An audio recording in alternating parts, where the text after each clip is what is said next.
Borderlands 2 is one of those games that just sticks with you, even after a decade. I still find myself booting it up every now and then, whether it's to replay the story, hunt for guns, or just mess around with some friends in co-op. And the crazy thing is that it still holds up, not just as a nostalgia trip, but as a genuinely fantastic, and if not perfect game, that I can continue to sink hours upon hours into. So today, we're diving deep into what made Borderlands 2 so special, the guns, the gameplay, the unforgettable villain, and why, even now, it is the best looter shooter to ever come out. With Borderlands 4 just around the corner, now is the perfect time to make this video and to tell all of you to go replay it, because we both know that we're not spending $80 when 4 drops. Before we talk about Borderlands 2, we gotta talk about the first game, because Borderlands 1 was kind of a mess. I mean, it was fun, and it had its moments, but it was still just a mess. The loot system was groundbreaking, the art style was unique, and the core shooting felt great, but the world, empty. The story, barely there. The villain, what villain? And by the time you hit the end game, you were basically just fighting the same enemies in a slightly different shade of Borderlands 1 poop brown with shades of gray. But a big saving grace was that it was the first. They didn't have shoes to fill or any sort of bar they had to clear. It was just a setup to a unique universe and a gaming formula that could be built upon. But when Gearbox announced the sequel, expectations were high. Could they keep what worked in the first while adding more life into this series? And it turns out they didn't just fix it, they perfected it and made a game so good they have yet to top it with any of the 3 main titles that have released after. Let's start with the obvious and one of the biggest advertisements of this entire franchise, Moxie. I mean cannons. Wait, I mean guns. Yeah, guns. Borderlands 2 didn't just have a lot of guns. It had fun and interesting ones. Every manufacturer felt different. Jacobs hit like a truck, but you needed to make sure every shot hit. Hyperion guns got more accurate as you fired. A weird concept, but it made sure you committed to your shots. The most unique, Tediador, you got to throw your gun like a grenade as a reload. Torg, Vladov, Dahl, and Malawan were also fantastic, and each brought something new and viable to the table. And then there were the bandit weapons, and we don't talk about those. Then there were the legendaries in each of these manufacturers: the Unkept Herald, the Conference Call, the B Shield combo, the Glorious Bane. These weren't just across the board stat upgrades; they were game-changing weapons. Finding one felt like striking gold, and experimenting with the different builds was half the fun of the game. This feature, in my opinion, was ruined by how common they were in Borderlands 3. In Borderlands 2, they felt legendary. You could play through whole story modes and only get a couple. Just like the first, Borderlands 2 had classes, but Borderlands 2 gave them more of an identity. Each Vault Hunter played differently, and their skill trees weren't just about numbers and boosting stats by a percent. They could redefine your entire playstyle. Your turret could shoot rockets, or you could throw ninja stars while invisible at 0. Let's go through each of them. Salvador, dual-wielding any 2 guns, insane. Turned you into an unkillable bullet hose. Zero, sniper or melee, both were viable, and both felt amazing when you pulled them off. Maya, Siren, ultimate support character, but also a monster in solo with the right build. Axton, turret spam, I don't even really say anymore. Gage, her anarchy stacks turned her into a high-risk, high-reward powerhouse. And Krieg, the GOAT himself. No matter how you played, there was a character that fit your style, and more importantly, they were all fun and all completely viable. Borderlands 2 wasn't just a single-player game with co-op stacked on it. It was built to be just as much multiplayer as it was single-player. The more players you added, the crazier it got, enemies scaled, and loot was shared. Unless you were me and immediately took whatever was the best. And the sheer chaos of 4 players unloading their most ridiculous guns just never gets old.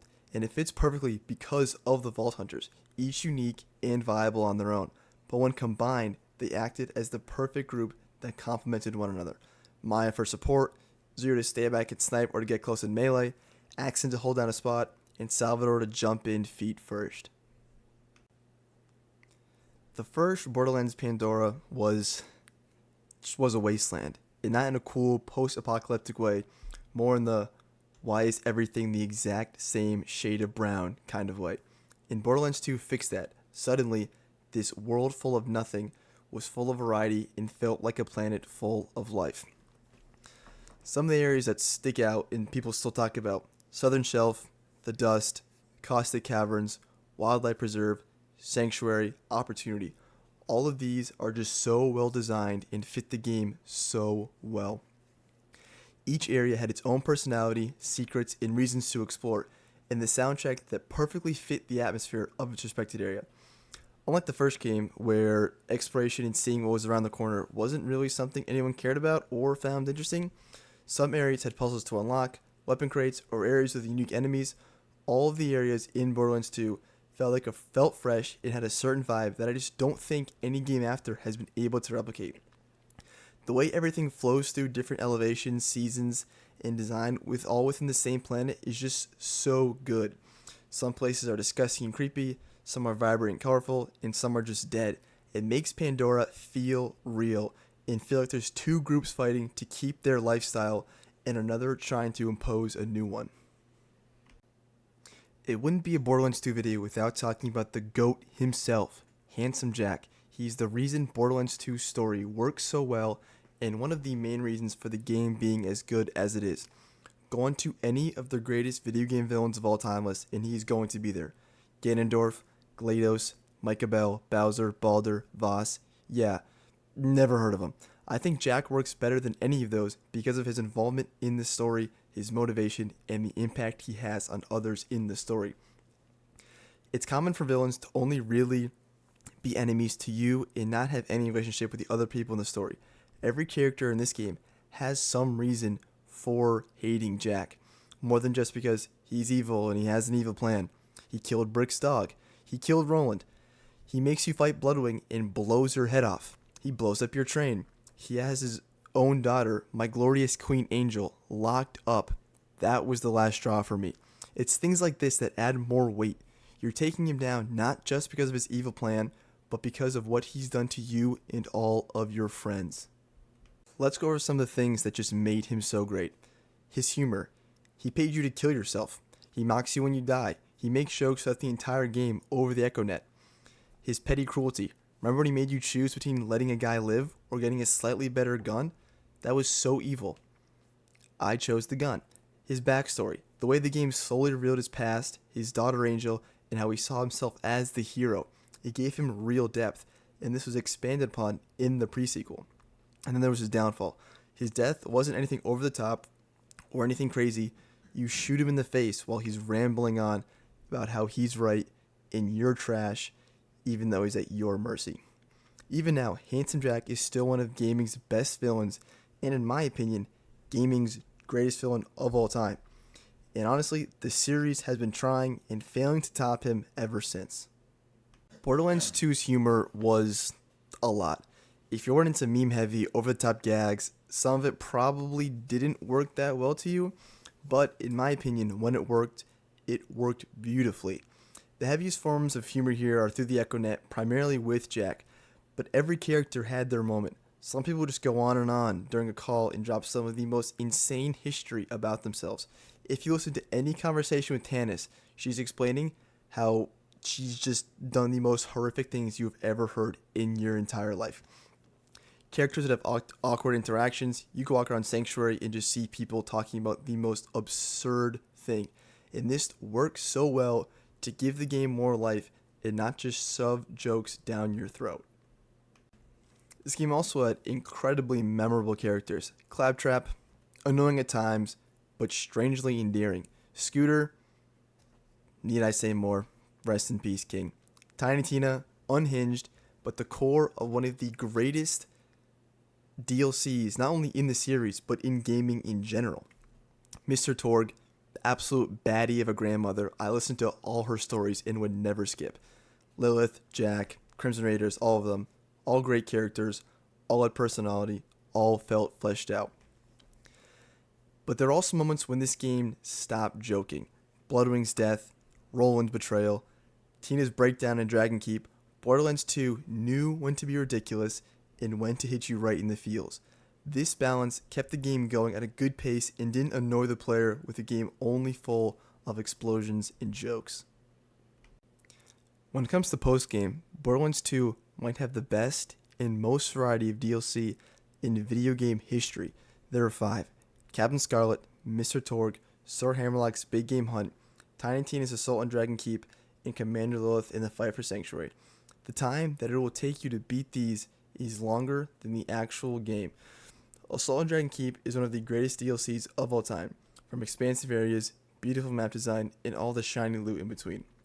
There's just an abundance of content, and not to mention the story that goes along with it. Captain Scarlet's DLC is also amazing and was most likely the inspiration for Tiny Tina's Wonderlands with all the pirate themes. A goofy but entertaining story, fun games, and an equally cool design. It makes for a great time. Mr. Torg and Hammerlock's Big Game Hunt don't stand out as much as the other two, but they still provide content and there is plenty of fun to be had. And in 7 years after the original release of the game, we got Commander Lilith in the fight for Sanctuary. The story builds up on Lilith coming to a role as a leader. We meet more characters, try and stop the plant monsters, and watch Scooter die. A moment of silence for my boy. The DLC is a little goofy in a strange way to get the characters to move, but it fits Borderlands 2 pretty perfectly. There's also the Headhunter packs. They were little adventures that had a raid boss at the end. They were small missions, but did provide a great time and cool loot. And having extra raid bosses is always fun and an entertaining touch. All of these things help give Borderlands 2 so much more life than... Now, Borderlands 2 wasn't perfect, but its flaws were few and far between. Some of the side missions dragged, and unless you had just the right amount of gear, certain enemies, particularly raid bosses, would just become bullet sponges and the fights could feel like a slog. The humor didn't always land, and I feel like Ultimate Vault Hunter was just needlessly difficult. It just felt like they turned all the difficulty sliders to max and called it a day. It is not a New Game Plus, and in my opinion, the worst part of Borderlands 2, and something Borderlands 3 did a million times better. But even with these flaws, the core experience was so strong that it didn't overshadow anything. I have never experienced any game-breaking glitches, or really any glitches at all for that matter. There's not a character that's unbearable to hear. I'm looking at you, Ava. In Borderlands 2, at its core, is perfection. So, why do people still go back to Borderlands 2? It's simple. It's fun, it's full of content, and it's so easy to get back into. It's not a trip down memory lane or revisiting a game that was good for its time. It is still a fantastic game, and it holds up beautifully with the cell shading, the guns, and the co-op. In a world where so many games chase realism or they're all live services, Borderlands 2 serves as a reminder that if you launch a completed product with fun gameplay, a captivating story, and memorable characters, you are probably going to succeed. Thank you for watching. Please like and subscribe.